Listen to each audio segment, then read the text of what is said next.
मेहनत पे बार बार पानी फिरना अलग तरीके का एक मानसिक तनाव है, चिंता है, परिवार और समाज का दबाव है एक युवा पे, भविष्य को लेकर के अनिश्चितता है, आर्थिक नुकसान, संसाधनों की बर्बादी। इस सरकार और सिस्टम सबसे भरोसा उठ चुका है, कैसे वो समाधान की मांग ना करे। बात करते हैं एसएससी सीजीएल 2024 से शुरू करते हैं। जब से ये शुरू हुआ तब से लगातार बच्चों को दर्द दिया है, और ऐसा नहीं है कि ये दर्द अभी सिर्फ सीजीएल 2024 में मिला है, ये दर्द लगातार 2017, 18, 19, 20 से बच्चों को मिल रहा है। बस कोई आवाज ठीक से नहीं उठा पा रहा था, कोई अपनी आवाज से इस सिस्टम को और इस कमीशनों को जगा नहीं रहा था। आप देख लीजिए, प्री एग्जाम से लेकर के हाई कट ऑफ तक, VH, OH, PWD, high marks due to scribe, उसके बाद रिजल्ट का इतना बड़ा झोल, नॉन एलिजिबल लोगों को क्वालिफाई करना।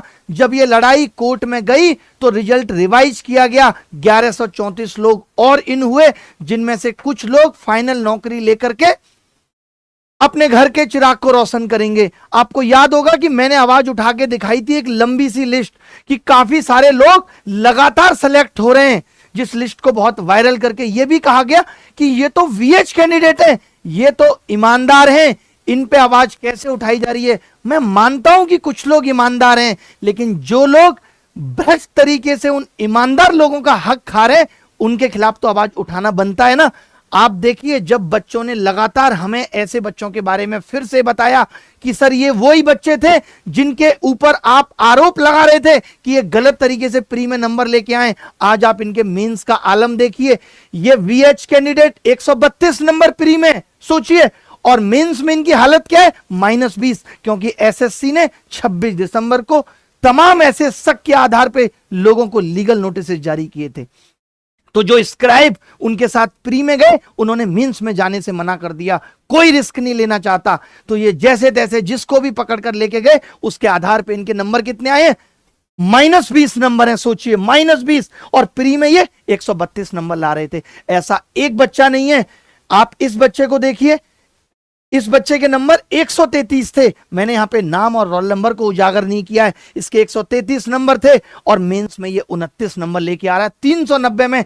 जो लोग ऐसे हैं जिनके माँ बाप इस वीडियो को देख रहे हैं, उनको मैं बताना चाहता हूं कि ये नंबर 200 में थे और ये नंबर लगभग 400 में है इनके। यही मेरी आवाज थी, ऐसा एक बच्चा नहीं। देखिए 116.5, 80 नंबर, और ऐसे कितने बच्चे हैं ये देखिए आप। इन भाई साहब को देखिए, इनके 145 नंबर थे प्री में और 158 हो गए थे नॉर्मलाइज्ड होके, और मेंस में इनका -1 नंबर आया है। आज आपसे मैं पूछना चाहता हूं कि अब इन्हें बुरा ना लगे या इनसे क्या कहा जाए। यही मेरी बात थी कि भैया, डिजर्विंग लोगों का हक मारा जा रहा है। जो और बच्चे इस एग्जाम में इनकी जगह आकर के नौकरी ले सकते थे, उनके हक को कुचल दिया गया। इसी के खिलाफ हमारी आवाज थी। फिर भी हम न्याय दिला पाए, लेकिन हम और भी बच्चों को न्याय दिलाना चाहते थे, और न्याय और बच्चों को मिलना भी चाहिए था कि ऐसे लोग आके उन लोगों का भी हक मार रहे हैं। ये सच में कैसे VH कैंडिडेट हैं? मेरी सिंपैथी है, मेरी सहानुभूति है उन सभी VH, PWD और OH कैंडिडेट के साथ, बट उनके साथ एकदम नहीं है जो इस तरीके से फ्रॉड करके सरकारी नौकरी को हत्या रहे हैं। मैं एकदम उनके खिलाफ खड़ा हूं जो गलत तरीके से दूसरे जेन्युइन और डिजर्व कैंडिडेट का हक मार रहे हैं, क्योंकि वो बच्चे तो मल्टीपल डिसेबिलिटी वाले भी हैं, वो नहीं अच्छा परफॉर्म कर सकते। और ऐसे बच्चे जो स्क्राइब के दम पे 158 नंबर ले आते हैं और मेंस में इनकी हालत -1 पे आके अटक जाती है, ये एसएससी को नहीं दिखता। और ऐसे इसमें कई बच्चे मुझे मिले जो CHSL के रिजल्ट में भी ऐसा था, और अगर CHSL के रिजल्ट में ऐसा था तो एसएससी ने उनको CGL का एग्जाम कैसे देने दिया, उनको डिबार्ड क्यों नहीं किया? ये तो कल को फिर एग्जाम देंगे और फिर से नए तरीके का स्कैम लेकर आ जाएंगे। क्या कार्रवाई की एसएससी ने? क्या किसी ऐसे बच्चों की लिस्ट जारी की जिनको आपने डिबार्ड किया है? बल्कि आपके दोनों लिस्ट में बच्चे कॉमन है। आज देखिए आप कि कुछ दिन पहले जो लोग स्क्राइब बनकर दूसरों का पेपर दिए थे, उन्हें एसएससी ने डिबार्ड कर दिया 3 साल के लिए। ऐसे बहुत से लोग कॉल करके बताए भी हैं कि किया है डिबार्ड उनको। लेकिन इन बच्चों का क्या, जिन्होंने CHSL में भी सेम काम किया और जिन्होंने CGL में भी सेम काम किया, तो डिबार्ड में इतनी देरी क्यों? आप देखिए, एक एक ऐसे एक बच्चे नहीं है, कई सारे बच्चे। मैं रैंक मित्रा का भी धन्यवाद देना चाहता हूं, जिन्होंने ये डेटा पब्लिक करते हैं। इतना ज्यादा डेटा बच्चों का पता चलता है, उसके बाद ही हम ये सब चीजें निकाल पा रहे हैं। ये देखिए, इस बच्चे के नंबर कितने हैं, ये देखिए 143 और मेंस में कितने लेके आए? -30। सोचिए, ये हालत है बच्चों की। ये था वो स्कैम जिसको लेकर के मैं लगातार आवाज उठा रहा था। अगर आपको पता हो तो याद है ऐसा कि मैंने कहा था कि इन लोगों ने गलत किया है, और तमाम लोग पक्ष में भी आए थे कि नहीं कोई गलत नहीं है। आज आपको पता चल गया होगा, आज आप देखें और माफी भी मांगे इस चीज के लिए कि देखिए वाकई में स्कैम हुआ है, हो रहा है स्कैम। हमने लगातार आवाज उठाकर प्रूफ के साथ स्कैम हुआ चिल्लाया। जब वीएच कैंडिडेट की बात थी तो सब बोल रहे थे कि इनके लिए मत बोलो, इन्हें बुरा लगता है। आप उन कैंडिडेट के मेंस का रिजल्ट देख लो आपकी आंखों के सामने, जो प्री में 150 नंबर लाए थे वो मेंस में 0 भी नहीं ला पाए, माइनस में लेके आए। इसी को स्कैम कहा गया शास्त्रों में। ये वो बच्चे थे जो 0 से हीरो बनने की तैयारी में थे। क्या यही एसएससी का सिस्टम है कि ऐसा करके लोग 0 से हीरो बन जाएंगे? अगर आवाज ना उठाई होती, आज ना लीगल नोटिस गए होते, ना ये हीरो से 0 बने होते। आप बताओ क्या लगता है इन्हें देखकर कि ये सही है? मैं आपसे पूछना चाहता हूं। और हम आज आपने देखा होगा मेंस के एग्जाम में भी तमाम तरीके की अनियमितता है। कोई बच्चा कहता है कि सर मेरा कीबोर्ड ठीक से काम नहीं कर रहा, कोई कहता है कि मेरा माउस ठीक से काम नहीं करता। अरे भैया, हम आज डिजिटल इंडिया में रहते हैं, जहां बात तो हम एआई की करते हैं, चैट जीपीटी की करते हैं और डिजिटल इंडिया की करते हैं, और हमारे पास एग्जाम लेने के ठीक से कंप्यूटर नहीं है। ये सरकारों के मुंह पे तमाचा है, उन्हें शर्म आनी चाहिए। जहां हम बुलेट ट्रेन की बात कर रहे हैं, वहां आईआरसीटी की वेबसाइट 3-3, 4-4 घंटे के लिए ठप हो जाती है। ये हम देश को महान बना रहे हैं, जहां मीडिया फालतू के मुद्दों में उनका सूत्र सुबह से तेज और सबसे पहले लाके दावा करते हैं। आप देखेंगे किसी बाबा पे आवाज उठ जाए तो मीडिया में ऐसे टाइटल चलते हैं, सबसे तेज आवाज, सबसे पहले हम सूत्र निकालेंगे। और जब एग्जाम लीक की खबरें आती हैं, तब तुम्हारे सूत्र निकालने की मशीन कहां चली जाती है? तब किसी की आवाज नहीं निकलती कि हम सबसे पहले सूत्र निकाल के बताएंगे कि घपला एग्जाम में हुआ या नहीं हुआ। बॉयकॉट करना चाहिए ऐसे मीडिया चैनल्स को भी, इनको भी सबक सिखा के रहेंगे। मीडिया से क्या उम्मीद करना, जहां मीडिया को लोग गोदी मीडिया का टैग दे चुके हैं, वो मीडिया इस टैग के साथ खुश है, बजाय इसके कि इस टैग से बाहर निकले, खुद में सुधार करे। जो लोग जेन्युइन हैं, जिन लोगों के साथ गलत हो रहा है, उनके लिए आवाज उठाए, सरकारों से प्रश्न पूछे। यहां तो हेडलाइन भी तभी बनती है जब तक कि वो धर्म, बदनामी और भड़काऊ ना हो। और असल में गलती उनकी नहीं है जो गलत कर रहे हैं, गलती हमारी है कि हम अपने साथ हुए गलत को बड़ी आसानी से सहन करते हुए भूल जाते हैं, और फिर से वही सब रिपीट होता रहता है। इस साल भी आप देखो, जब मैंने आवाज उठाई तो लोग कहने लगे अरे आवाज मत उठाओ, ये हो जाएगा, वो हो जाएगा, एग्जाम लेट हो जाएगा। तो हर साल वो गलतियां बढ़ बढ़ के इतने बड़े स्कैम का रूप ले लेती हैं। 2100 रुपए महिला सम्मान में महिलाओं को मिल गए। महिला ये भूल जाती है कि उसके घर का बेटा इतना पढ़ने के बाद भी बेरोजगार है, उसके घर की बेटी एग्जाम में धांधली के लिए आवाज उठा रही है, न्याय मांगने जा रही है तो उसे लाठी और डंडों से पीटा जा रहा है। ये सब युवा नेता नहीं, जो अपने आप को युवा कहते हैं, बुढ़े नेता जिनकी जिंदगी कुछ सालों की है, वो सब देश को युवाओं के साथ जो हो रहा है उनको क्या ही फर्क पड़ेगा। उनको तो पता है कि मैं अगले 4 साल या 5 साल में निकल जाऊंगा। लेकिन हम तो देख पा रहे हैं ना कि अगले आगे आने वाले 10 साल में इन युवाओं का क्या होगा और देश का क्या होगा। आपने खुद देखा होगा, कुछ सालों से पहले वोटिंग के टाइम पे पेट्रोल कम किया जाता था, महंगाई कम की जाती थी, टैक्स में रिलीफ दे दिया जाता था, भर्तियां निकाली जाती थी, काम किया जाता था। बट अब क्या होता है, क्योंकि लोगों ने भी उस पर बात करना बंद कर दिया, मीडिया ने भी उस मुद्दे को उठाना बंद कर दिया। अब क्या होता है आप सोच लो, चुनाव अब किस आधार पर लड़े जा रहे हैं, कितने गंदगी से चुनाव लड़े जा रहे हैं। क्या ऐसा कोई रिलीफ अब चुनावों से पहले भी मिल रहा है? बिल्कुल नहीं मिल रहा, क्योंकि राशन देकर, पैसे देकर भोले लोगों को ऐसे डुबोया जा रहा है, और अपने घर के बेटे बेटियों के अधिकार को दबाने वाले नेताओं को बिना समझे हम वोट दे आते हैं। बातें बहुत गहरी हैं, और आप दिल से सोचोगे तो रूह हिलने लगेगी कि आगे आने वाले 10 सालों में हम कहां होंगे। मेरी ये लड़ाई गलत के खिलाफ आवाज अंतिम सांस तक जारी रहेगी, और अलग अलग तरह से आवाज उठाते रहेंगे। और एक ऐसा प्लेटफॉर्म आपकी आवाज उठाने के लिए मैंने बना दिया, जहां से हर राज्य में हो रही धांधलेबाजी, भ्रष्टाचार को हम लोग उजागर करते रहेंगे। देश का हर शिक्षक इस मुहिम का हिस्सा बनेगा और आपके दर्द की आवाज बनेगा। पढ़ेंगे भी, लड़ेंगे भी, खराब हुए सिस्टम को सही करेंगे भी। मानते हैं दुर्गा जी की नहीं? दुर्गा जी के 9 साल की तैयारी में बाल उड़ गए और एक सरकारी ठीक सी नौकरी इनके दामन में नहीं आई। इनसे ज्यादा इस दर्द को कौन समझ सकता है? और कब तक ऐसे ही चलता रहेगा भाई? कब तक ऐसे ही चुनाव होते रहेंगे? अरे चुनाव में क्यों नॉर्मलाइजेशन नहीं ले आ रहे हो तुम? फिर देखते हैं हम कि कौन सीएम बनता है और कौन पीएम। अब बदलाव की बारी है और हम सब मिलकर करेंगे बदलाव। अब जिम्मेदारी लोगों की जिम्मेदारी लेने की है, वरना जो तुम सह रहे हो वो तुम्हारे बच्चे भी सहेंगे, याद रखना भाई। ऐसा नहीं है कि कुछ अच्छा नहीं हो रहा है, मैं मानता हूं बहुत कुछ ठीक भी हो रहा है, अच्छा भी हो रहा है, लेकिन उस बहुत कुछ अच्छे की आड़ में, अच्छे के दिखावे में जो बहुत कुछ गलत हो रहा है उसके लिए बोलना बंद नहीं कर सकते। युवाओं के साथ सिर्फ गलती हो रहा है हर जगह, वो सिर्फ पिस रहा है, उसके हक का बलिदान हो रहा है हर जगह। और हम कब तक इमेजिनेशन की दुनिया में जीते रहेंगे? हम कब किए गए वादे और वादों के रिजल्ट का आकलन करेंगे?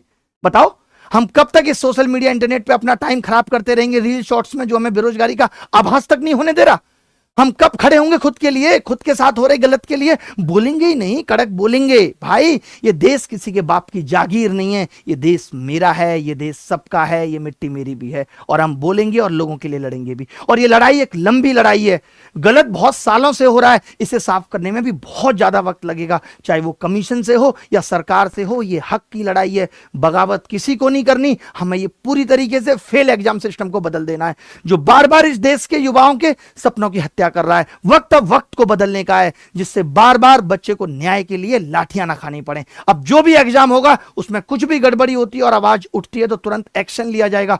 बहुत रिफॉर्म्स की जरूरत है हर एग्जाम के सिस्टम में। आप देख रहे होंगे रेलवे में, जहां लोगों को यह उम्मीद थी कि 1 लाख वैकेंसी आएंगी, जहां खुद डीओपीटी ने या फिर रेलवे वालों ने यह बोला था कि 1 लाख वैकेंसी आएंगी, 2019 से हमें बेवकूफ बनाया जा रहा है, 2 करोड़ रोजगार देंगे, 2 करोड़ रोजगार देंगे, और अब हमारे मुंह पे 32,000 वैकेंसियां फेंक के मार दी।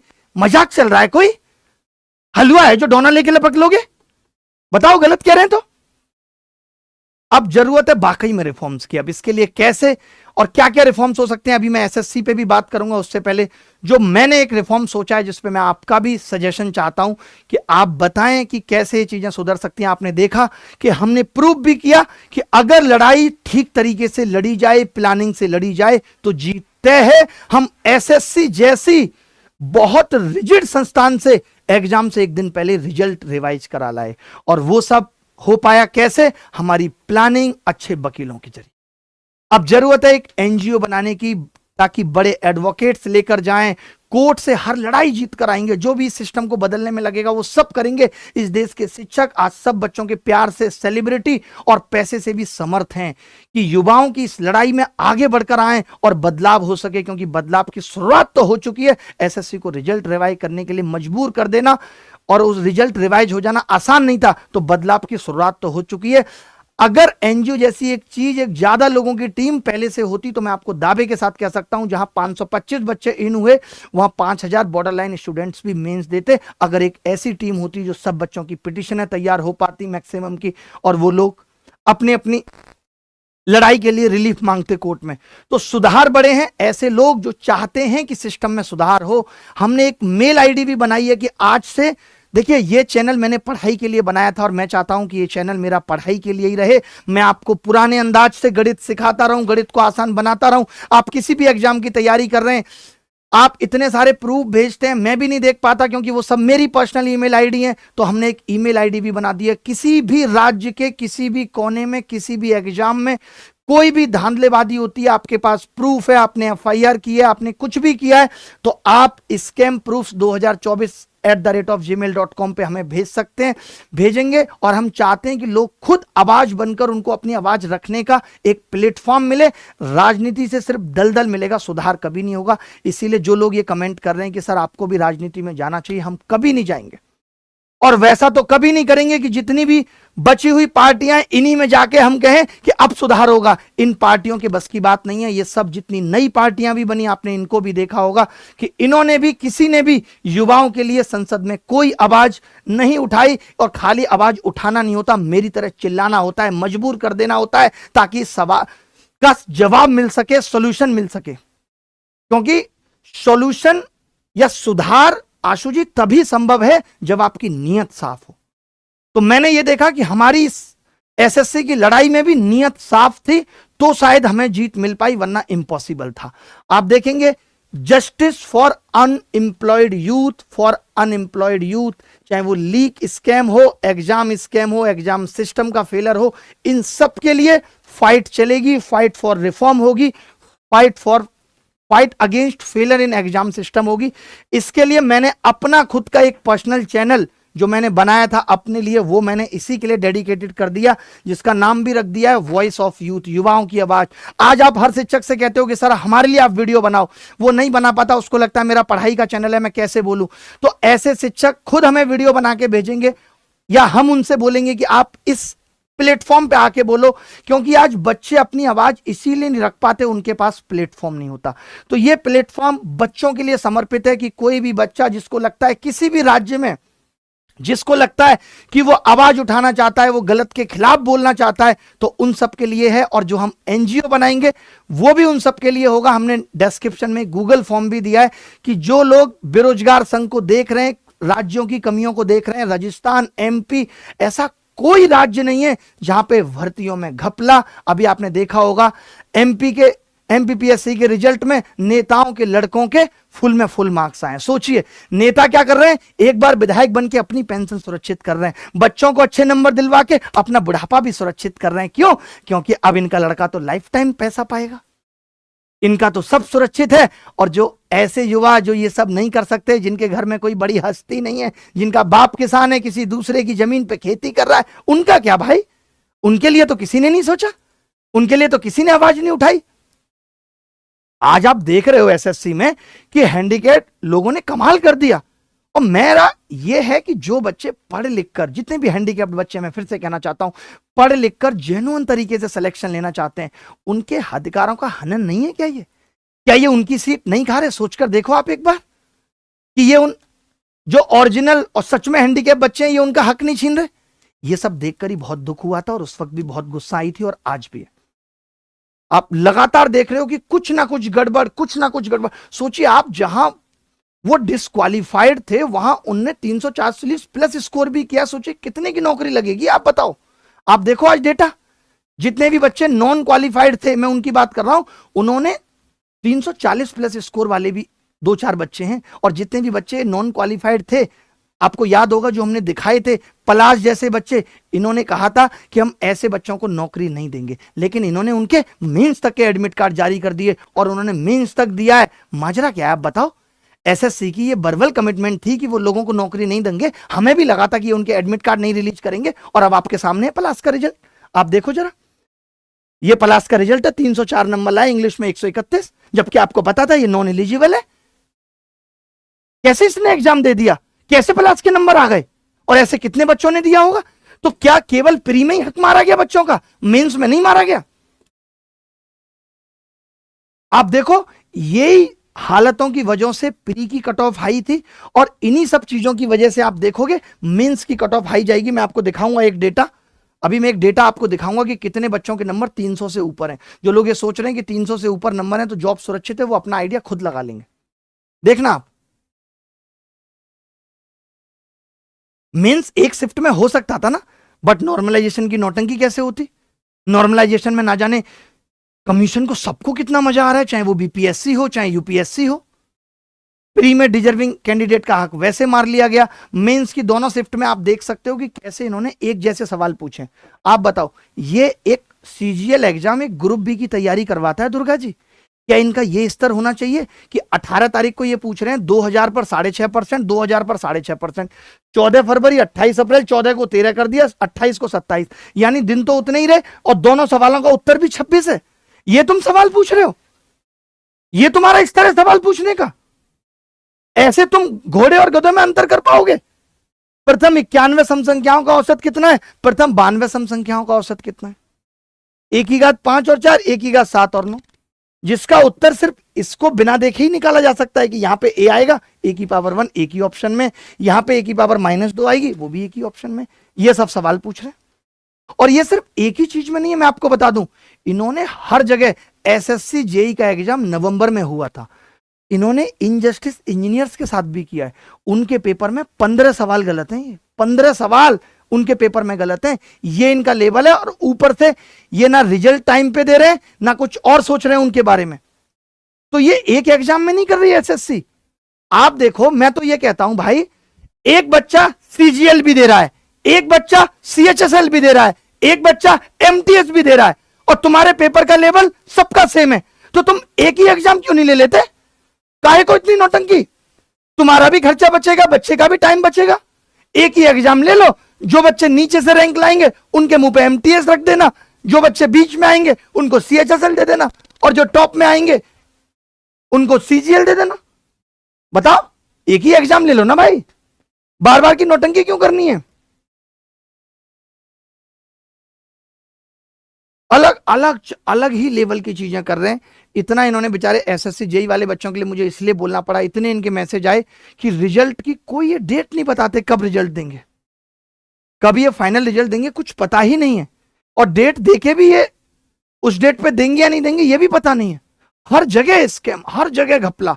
जब से मैंने ये स्कैम की आवाज उठाई है, पहले भी मैं आवाज उठाता रहा हूं, तब लोग इतने सारे प्रूफ भेजते हैं कि मैं पढ़ पढ़ के पागल होता हूं। बच्चे रोते हैं, लिटरली बात करो कि सर मेरा कैरियर दांव पे लगा हुआ है। आप देखो, ये एक बच्चे ने भेजा, the biggest issue is the centre had given rough copy very late. भाई, एक ट्रेनिंग हुआ करती है सेंटर्स की कि आपको बच्चे को कैसे एग्जाम कराना है। आप तो उसको एक कॉपी पेन, क्या कुछ भी अंदर वो लेके नहीं जा सकता। आप रफ पेपर लेट दोगे, स्टार्टिंग का सब्जेक्ट मैथ्स और रीजनिंग ही है, बिना रफ कॉपी के तुम्हारा बाप पेपर कर लेगा जो ये बच्चे कर लेंगे? बताओ, इतनी जगह सेंटर पे ये इशू है। पहले हमारे टाइम पे भी पांडे जी, मैं आपको बताऊं, इशू आते थे सेंटर पे। इतने सारे बच्चों का एग्जाम कराना आसान चीज नहीं है। सेंटर पे इशू आते थे, शाम तक एसएससी को पता चल जाता था और वो देखती थी कि अच्छा इन सेंटर्स पे इशू है, इनका पेपर दोबारा लेंगे, जो भी बेस्ट सॉल्यूशन हो सकता था वो मिलता था।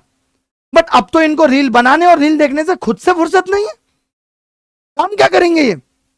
अब देखो ना, टाइपिंग के चक्कर में असली मुद्दा तो छुप गया कि पेपर देरी से शुरू हुआ, रफ पेन लेट से डिस्ट्रीब्यूशन हुआ, किसी को होश ही नहीं है इस चीज का। और एसएससी का कोई जवाब नहीं है। एसएससी सोच रही है कुछ नहीं करेंगे। अरे हम तुमसे जबरदस्ती करा लेंगे। तुम कैसी बातें कर रही हो कि तुम कुछ नहीं करोगी? तुम तो सब कुछ करोगी। आपको एक और बात बता देता हूं जो हमें रैंक मित्रा से ही पता चली कि 5171 2023 के सिलेक्टेड बच्चे, 17,927 2022 के सिलेक्टेड बच्चे, जब 38,000 वैकेंसी थी वो इस लिस्ट में। सोचिए, अगर केवल पहले से सिलेक्टेड वालों की वजह से न्यू बच्चों का सिलेक्शन कैसे होगा? और हम कोई उनके खिलाफ नहीं है। एसएससी को सोचना है कि डिजर्विंग कैंडिडेट का हक कैसे सुरक्षित किया जा सकता है जो नहीं हो पा रहा है। क्योंकि जब एक ही इंसान हर बार पेपर देगा सिलेक्शन के बाद भी, तो नए वाले तो बस तैयारी करने की होप ही छोड़ते रहेंगे। वो क्या करेंगे बेचारा? और एग्जाम लेवल तुम्हारा इतना हसीन है कि एक पढ़ने वाला बच्चा और एक बिना पढ़ने वाले बच्चे में कैसे आप जस्टिफाई करोगे कौन अच्छा है? हर जगह अन्याय है। और अन्याय के खिलाफ अगर आवाज नहीं उठेगी, हमारा फर्ज है न्याय दिलाना विद्यार्थियों को, हर शिक्षक की जिम्मेदारी है। तुम प्री ठीक से नहीं करा सकते, तुम मेंस एग्जाम ठीक से नहीं करा सकते, कभी तुम टाइपिंग इशू दे दोगे। टाइपिंग इशू के बाद बच्चों का कहना था कि हम 1500 रुपए लगा के सेंटर पे गए थे, अब हमारे पास दोबारा इतने पैसे नहीं है। लेकिन फिर भी इन लोगों ने टाइपिंग टेस्ट उसी सेंटर पे दिया। क्यों भाई? वो तो दिल्ली में भी कराया जा सकता था या लोगों के घर के पास भी कराया जा सकता था। बच्चों को टॉर्चर देने की इन्होंने सीमाएं पार कर दी हैं। और एक बड़ा इशू जो मैंने भी आपको बताया कि कुछ सेंटर पे एग्जाम ठीक से हुआ ही नहीं है, और सेंटर वालों ने खुद बाकायदा रिसीविंग दी है, बच्चों ने एफआईआर की है, उनके पास सबूत है, कंप्लेन की कॉपी है। आज बच्चे एसएससी ऑफिस में भी कंप्लेन करके रिसीविंग लेके आए। वो बच्चे अलग से परेशान हो रहे हैं। उसमें कई ऐसे हैं जिनका आखिरी अटेम्प्ट है, क्योंकि बच्चों का भविष्य तो इन्हीं 2.25 घंटों पे टिका है। प्री के मार्क्स काउंट नहीं होंगे। और फिर कीबोर्ड की भूल चूक अलग है, माउस अलग से बिल्ली का इंतजार कर रहा है। सारे पुराने कीबोर्ड है। ये तो एसएससी के लोगों की जिम्मेदारी है कि जब बच्चे ने पिछली साल भी कीबोर्ड पे सवाल उठाया था, इस साल भी बच्चा कीबोर्ड पे सवाल उठा रहा है, तो तुम देख क्यों नहीं लेते? अरे भाई, बच्चों से एक्स्ट्रा पैसे ले लो, मगर एग्जाम तो ठीक से कराओ। बच्चों को बोल दो कि तुम अपना अपना लैपटॉप ले आना यार, हमारे पास नहीं है सिस्टम, और ला के लॉक कर दो कि केवल एग्जाम के लिए खुलेगा वो। बच्चे की भी शिकायत खत्म। नहीं आपकी औकात तो कोई तो इसका सोल्यूशन निकालना पड़ेगा। एक तरफ हम डिजिटल इंडिया की बात कर रहे हैं, दूसरी तरफ हमारे कीबोर्ड और माउस में जंग लगी पड़ी है, और हर बार की नौटंकी है। एक गलत सवाल एक है क्या? आप बताओ, आप गलत सवाल पूछेंगे, फिर आप कहेंगे कि 100 रुपए दो तो हम ठीक करेंगे। किसी को गलत मानेंगे, किसी को ठीक कर लेंगे, यह भी तय नहीं है, जैसा 2023 सीजीएल में हुआ। और फिर बच्चा कोर्ट में चला जाएगा और लड़ाई कर रहा है। हमारे देश के लिए और पूरे समाज के लिए इतनी दुर्भाग्य की बात है कि बच्चे एक कमीशन से कोर्ट में सिर्फ इसलिए लड़ रहे हैं कि तुमने 7 सवाल गलत पूछे। जहां भारत को विश्वगुरु जैसी चीज माना जाता है, वहां पे पूरा देश मिलकर यह डिसाइड नहीं कर पा रहा है कि इन सवालों का सही उत्तर क्या होगा। उसकी लड़ाई 1 साल से चल रही है। वो बच्चा अलग से फ्रस्ट्रेट है कि मुझे नौकरी मिलेगी या नहीं मिलेगी, मैं नौकरी में रहूंगा या नहीं रहूंगा। तो वो तो दोबारा पेपर देगा ही, बताओ आप। और अभी भी आपने ऐसे सवाल पूछे। आप सोचिए भाई, 2.25 घंटे हैं, गिनती के सवाल हैं जो सिलेक्शन कराएंगे, उसमें तुम 8 सवाल गलत पूछ लोगे, उसकी अलग लड़ाई है। आज जो बच्चा 310 प्लस नंबर भी ला रहा है ना, उसको तक नौकरी कैसे मिलेगी भगवान जाने। आप देख लेना, एक लिस्ट आपको दिखा रहा हूं, ये देख लो आप, ये लिस्ट देख लो कि 310 से ऊपर 20,000 बच्चा है। 310 से ऊपर है 20,000 बच्चा भाई। और एक बात बताओ, वैकेंसी 17,000 18,000 है, तो मुझे तो लगता है इसमें से भी 2,000 लोग छटेंगे। और ये तो डेटा वो है जो पूरा भी नहीं है अभी। आप देख लो, मेंस के कट ऑफ आपके आंखों के सामने है।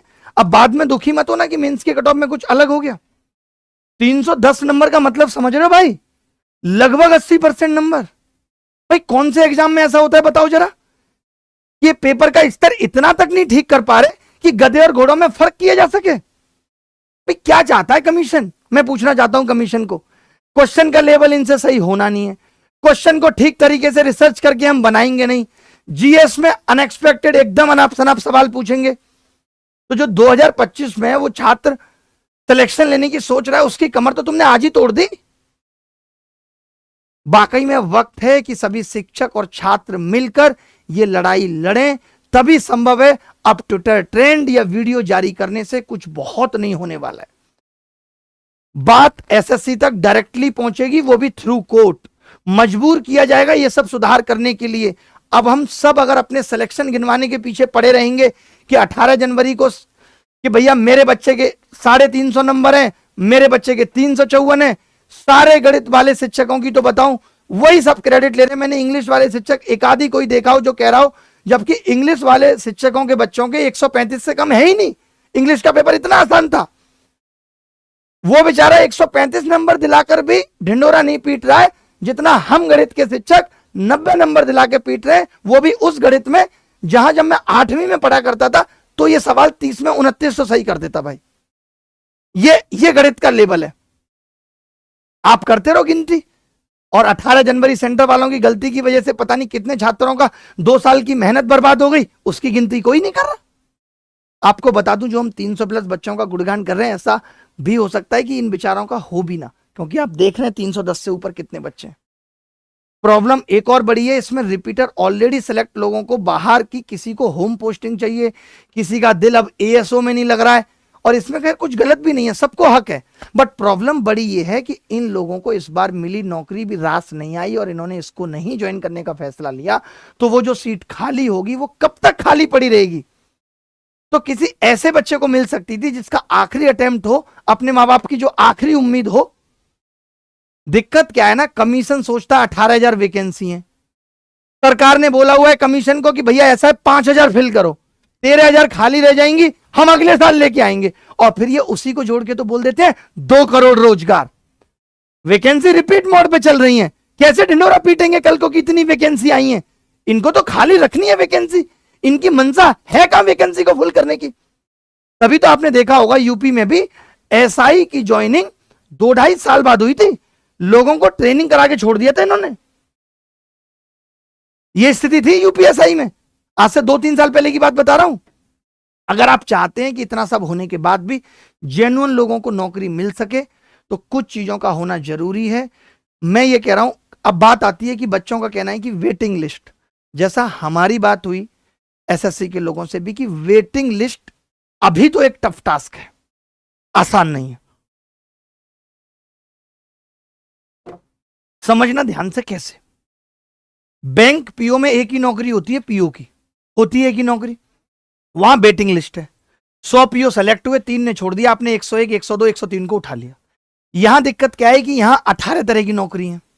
अब मान लेते हैं 17,000 18,000 वैकेंसी है, 18,000 एक वाले बच्चे को वेटिंग में रख दें, तो वो जो एक वाला बच्चा उसको कौन सी नौकरी देंगे आप बताओ। आप कहोगे मान लेते हैं किसी ने इनकम टैक्स इंस्पेक्टर छोड़ दिया, तो आप वो इनकम टैक्स इंस्पेक्टर उसको दे दोगे?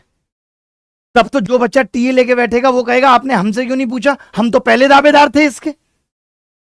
तो यहां पे पोस्ट प्रेफरेंसेस इतनी ज्यादा है। अब आप कहेंगे यूपीएससी में भी ऐसा होता है, तो क्या आपने कभी सुना यूपीएससी में जिनको वेटिंग लिस्ट में रखा गया उनको कभी आईपीएस या आईआरएस भी मिला?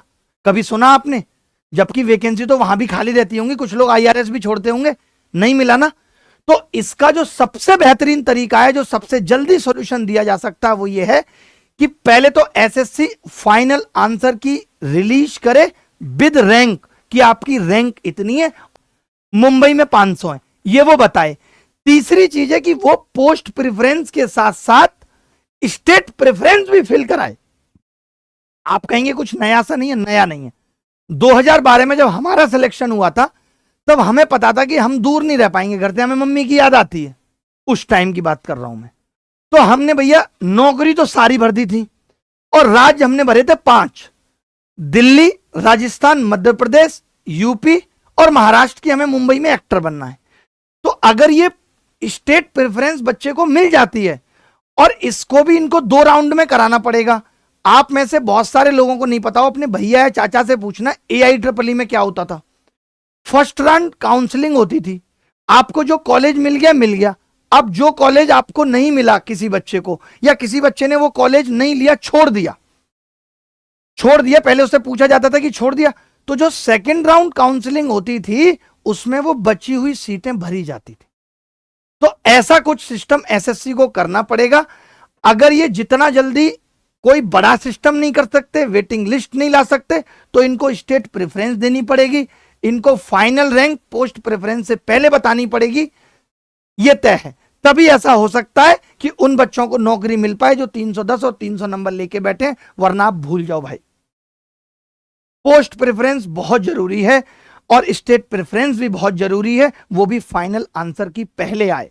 पहले आप रैंक बताओ कि कितनी आ रही है बच्चे की, क्योंकि हर बच्चे की यही समस्या। आप देखोगे तो हर बच्चा यही कह रहा है, it is a humble request to every selected candidate who have बच्चों से विनती कर रहे हैं, भाई अगर तुम पहले से हायर पोस्ट पे हो भैया और दीदी, तो तुम हमारे लिए नौकरी छोड़ देना। देखो पढ़ो इसका मैसेज, प्लीज आप लोग नीचे वाले पोस्ट को प्रेफरेंस में मत डालना, क्योंकि उससे हम जैसे स्टूडेंट्स को कोई जॉब नहीं मिल सकती और हम भी अपनी लाइफ थोड़ा एंजॉय कर सकें, नहीं तो भैया फिर से हमारा 1 साल बर्बाद हो जाएगा। आप सभी लोग ब्रिलियंट एस्पिरेंट हो, लेकिन उससे पहले आपके अंदर एक अच्छे इंसान का दिल होना चाहिए। आपकी लाइफ में ये सब रिक्वेस्ट की उतना ज्यादा वैल्यू नहीं दिख रही होगी, बट वो लोग जो किसी जॉब के लिए 3-4 सालों से स्ट्रगल कर रहे हैं, उनके लिए सबसे इंपॉर्टेंट चीजें हैं। बहुत से लोगों के पेरेंट्स की एज हो चुकी है, उनकी दुआएं आपको मिलेंगी। सो प्लीज भैया और दीदी, इसके post preference of lower post, ऐसे बच्चे आपस में एक दूसरे से विनती कर रहे हैं, इससे ज्यादा और दुर्भाग्य की बात क्या हो सकती है। आप खुद देख रहे हैं, आपकी आंखों के सामने है।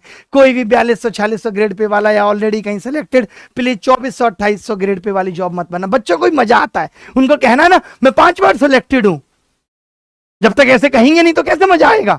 ये नहीं देख रहे कि इससे कितने लोगों के हक की हत्या हो रही है, ये नहीं दिख रहा। ये तो जबकि अब इतनी चर्चा में, हमारे टाइम पे तो ये चीज चर्चा में ही नहीं थी, पता ही नहीं चलता था कि किसी का हक मर रहा है या नहीं। आप देख लो कि थोड़ा सा रिजल्ट रिवाइज हुआ, तनिक सी कट ऑफ कम हुई, तब 1134 बच्चों को मौका मिल गया। और यही मेंस में फिर वो बच्चे हैं जिनको, जो नॉन एलिजिबल हैं, जीओसी वाले, ओवरेज, ये मेंस में जाएंगे, उनको नौकरी नहीं। वो तो आपकी नौकरी खा ही रहे हैं। अगले साल फिर ये वैकेंसी जोड़ करके ढिंढेरा पीटेंगे, कितनी वैकेंसी लाए, बताओ। तो सबसे जरूरी है कि वेटिंग लिस्ट जारी हो या वेटिंग लिस्ट का ऑप्शन हो कि क्या हो सकता है। आप सबको पता है इन सब चीजों के लिए already we are in court, हम कोर्ट में हैं। चीजें वाकई ठीक करनी है तो जी जान लगानी पड़ेगी हर तरीके से। और जो बच्चे लास्ट अटेम्प्ट वाले हैं उनको या तो 1 जनवरी 2025 से एज काउंट करा के रहेंगे, या उनको एक अतिरिक्त अटेम्प्ट मिलेगा, क्योंकि ये एसएससी की गलती की वजह से बाहर हुए। आप उसके लिए 1% भी चिंता ना करें। आप सबके सामने प्रूफ है कि हमने ताकत लगाई है, बच्चों ने, तो रिजल्ट रिवाइज हुआ है। और हो सकता है कि बट अब सब साथ आएंगे, सारे शिक्षक भी साथ आएंगे, तो और भी लड़ाई को आगे ले जाया जा सकता है। और ये तभी संभव है कि एटलीस्ट अब लोगों को आगे बढ़कर पैसे से भी बच्चों की मदद करनी चाहिए, क्योंकि सोचिए जिसका लास्ट अटेम्प्ट था उसके ऊपर क्या बीती है, उसका क्या सॉल्यूशन है। तो या तो उसकी रिकॉग्निंग जो एज है एसएससी वो 1 जनवरी से काउंट करे, ये अगस्त से करते हैं, इनका अलग लेवल है, या फिर आप अगस्त से ही कर रहे हो तो उन बच्चों को एक एक मौका और मिलना चाहिए जो सिर्फ और सिर्फ फेल हुए एसएससी की गलती की वजह से। मैं भी यहां सारे बड़े रेस्पेक्टेड टीचर से हाथ जोड़ के निवेदन करता हूं, चाहे वो अलग पांडे सर हैं फिजिक्स वाले, आप जानते हैं उनके यहां भी एसएससी का बच्चा पढ़ता है। खान सर हैं, खान सर से आज मेरी सुबह 10 मिनट बात भी हुई और उन्होंने वादा भी दिया कि हम 110% आप सबके साथ हैं। चाहे वो राकेश यादव सर हैं, नीतू मैम है, रैंकर गुरुकुल्स की पूरी टीम है, एसएससी अड्डा वालों से भी मैं कहना चाहता हूं आप भी एसएससी पढ़ा रहे हैं, आपको भी बच्चों की इस लड़ाई में साथ देना चाहिए। फाइनेंशियली आप लोग इतने बड़े बड़े जाइंट हैं जिन्होंने हजारों, 2000, 3-4 हजारों करोड़ रुपए इधर से उधर किया है, लगाया है एजुकेशन के लिए, तो अब वारी है कि बच्चों की इस लड़ाई में भी आप साथ दें। एसएससी के हमारे स्पेशल टीचर सब साथ दे भी रहे, मैं ऐसा नहीं कह रहा हूं, चाहे वो परमार सर, रानी मैम, कोई भी हो, Mohit Goyal sir, Bhutesh sir, RWA वाले अंकित भाटी सर, कि ये सब भी अगर साथ आएंगे तो बच्चे भी से भी ये रिक्वेस्ट रहेगी कि अपने अपने टीचर्स को वो कहें।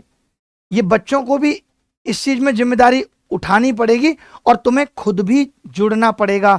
ऐसे लोग जो हमारी तरह ही सिस्टम को सुधारना चाहते हैं, मेरी उन सब से भी गुजारिश रहेगी कि हमारे आप इस मुहिम में साथ दें कि ये चीज को हम आगे ले जा पाए।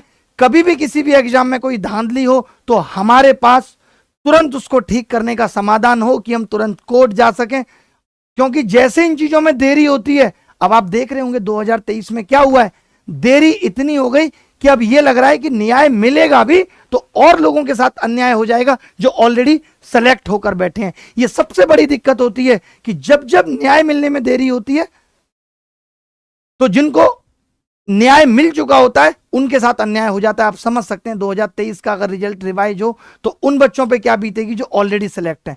तो हम यही चाहते हैं कि आगे जब भी ऐसी दिक्कतें आए, न्याय मिलने में दिक्कत ना हो। उसी के लिए हमने ये प्लेटफॉर्म बनाया आप सबके लिए कि आप सबकी भी वीडियो, आप सबको लगता है कि आपने इस पे कहीं स्कैम होता हुआ देखा, आपकी आंखों के सामने हुआ, आपने रिकॉर्ड किया, आप कुछ बोलना चाहते हैं तो इस चैनल के माध्यम से, वॉइस ऑफ यूथ के माध्यम से आप अपनी बात रख सकते हैं। जब भी किसी एग्जाम में धांधली या किसी भी चीज की खबर आएगी, सबसे पहले आकर के हम आपको बताएंगे और कैसे उसको ठीक करेंगे, तुरंत उसकी प्लानिंग भी बताएंगे। हमने एक गूगल फॉर्म दिया है, आप उसमें सजेशन भी हमें दीजिए कि कैसे हम ये लड़ाई लड़ सकते हैं। मैं मध्य प्रदेश हो या फिर राधे जाट जी जो हमारे कहां से हैं, इंदौर से, जो मध्य प्रदेश की इन सब चीजों को देखते हैं, तो ऐसे लोगों को भी हम साथ जोड़ेंगे। बट एक रिक्वेस्ट ये रहेगी कि इस चीजों का किसी भी ऐसी पार्टी से जो ऑलरेडी है कोई लेना देना नहीं है। हम ऐसे किसी भी बंदे को इस अपने मिशन में शामिल भी नहीं करना चाहते, क्योंकि हम इसको खराब नहीं करना चाहते। हमने जिस नियत से शुरू किया है, हम ऐसी नियत वाले लोगों के साथ ही इसको आगे ले जाना चाहते हैं। तो जिन बच्चों के साथ गलत हुआ है मेंस में, चाहे वो नागपुर सेंटर वाले बच्चे हों, चाहे रुड़की सेंटर वाले बच्चे हों, एसएससी को बता दिया गया है, नहीं मानेंगे, नहीं कोई नोटिस जारी करेंगे तो फिर से उनको कोर्ट में बुला के सवाल पूछवाएंगे कि आपने इन बच्चों का अभी तक सॉल्यूशन क्यों नहीं किया। क्योंकि उन बच्चों के पास सब कुछ है, एफआईआर कॉपी है, सेंटर की रिसीविंग है कि भैया देखो ये बच्चे थे जिनके साथ गलत हुआ, एग्जाम ठीक से नहीं हो पाया। तो इन सब चीजों पे भी काम चल रहा है। अब इस चैनल पे मुझे नहीं लगता कि वीडियो बनाने की जरूरत है। अब हम कल से पढ़ाई स्टार्ट करते हैं, कुछ अच्छे वीडियो गणित के जो आपको गणित और जिंदगी दोनों सिखा पाएंगे वो लेकर आते हैं। जब भी स्कैम की कोई बात होगी, कोर्ट की अपडेट होगी, मैं खुद भी और भी हमारे साथी शिक्षक भी इसी चैनल पे, अब किसी टीचर को जरूरी नहीं है कि वो अपने चैनल पे अगर वीडियो नहीं बनाना चाहते तो हम उनसे कह सकते हैं कि वो इस पे बनाए और इसको नॉन प्रॉफिटेबल रखा जाएगा। ये कोई मोनेटाइज नहीं किया जाएगा, इस पे कोई भी एड या कुछ आपको नहीं दिखेगा।